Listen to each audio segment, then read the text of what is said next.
go. Okay, my name is Tapan Tepen.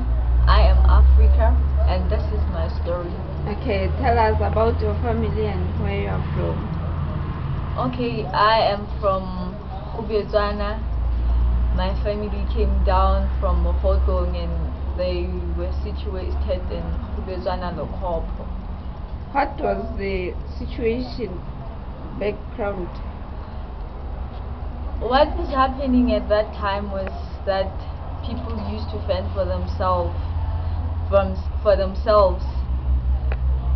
Like on my family side, my mother was unemployed. My father was working in the mines, and when my father was away, my mother had to make sure that she takes care of the children. She ended up having to cook fat cakes, making sure that we go to school.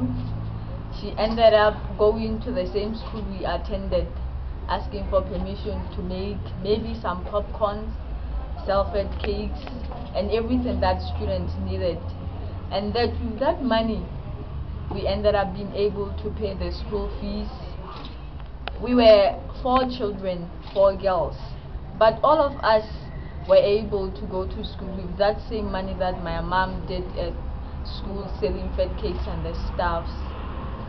And from there, I got married and then left my mom with 3 children. It was by that time that my father got unemployed.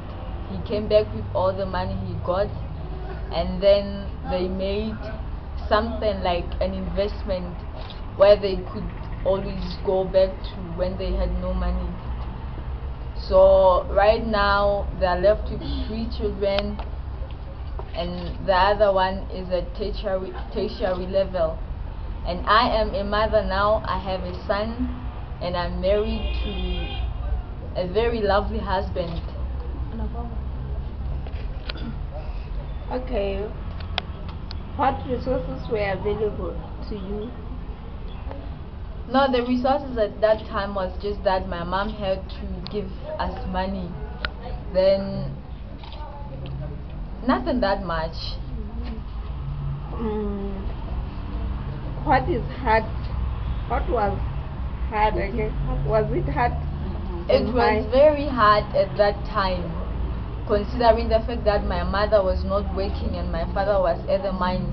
She had to suffer very much to make sure that we make ends meet at the end of the day. So it was very hard, and the pressure was very hard on her. How did they change your life?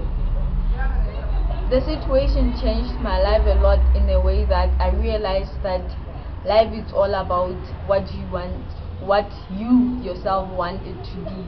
At the end of the day, you watch your parents suffering and trying by all means to make sure that all the kids, all the children they have go to school. As a child growing up in such a situation, you ended up realizing the importance of ended up making things for yourself, not relying on somebody to employ you, making something for yourself for you to get money. Okay, who helped you and who encouraged you? My parents. I'll just say my parents encouraged me because I saw the spirit in them, and that made me to go on further. Okay, how did it encourage you, or how can you encourage other youth? What I'll just like to say to the youth outside there is that you know what you want at the end of the day. You watch your parents every time waking up in the morning, maybe going to the factories to earn money. Maybe sometimes they do not even earn what they want. But watching that situation, you know that I have to do this in order to end up being on a certain position. You ended up learning that for me to reach the certain level, I do not have to be employed.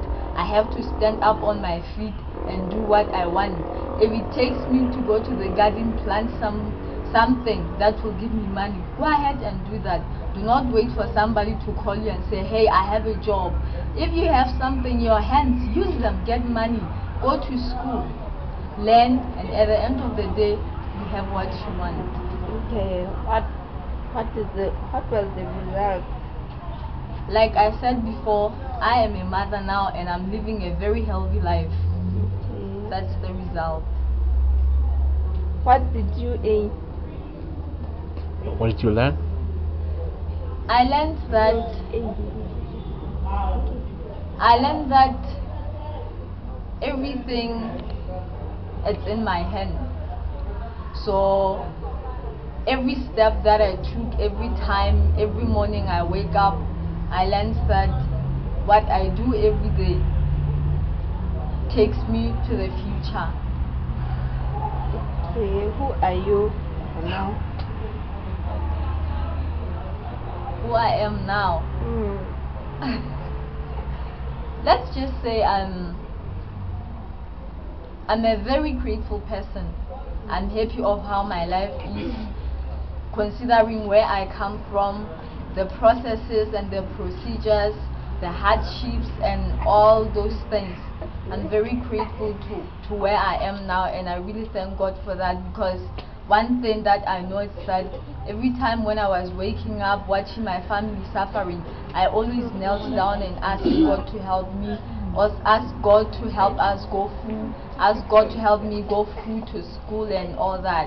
And at the end of the day, here I am, and that is because of the grace of God. Okay. Thank you.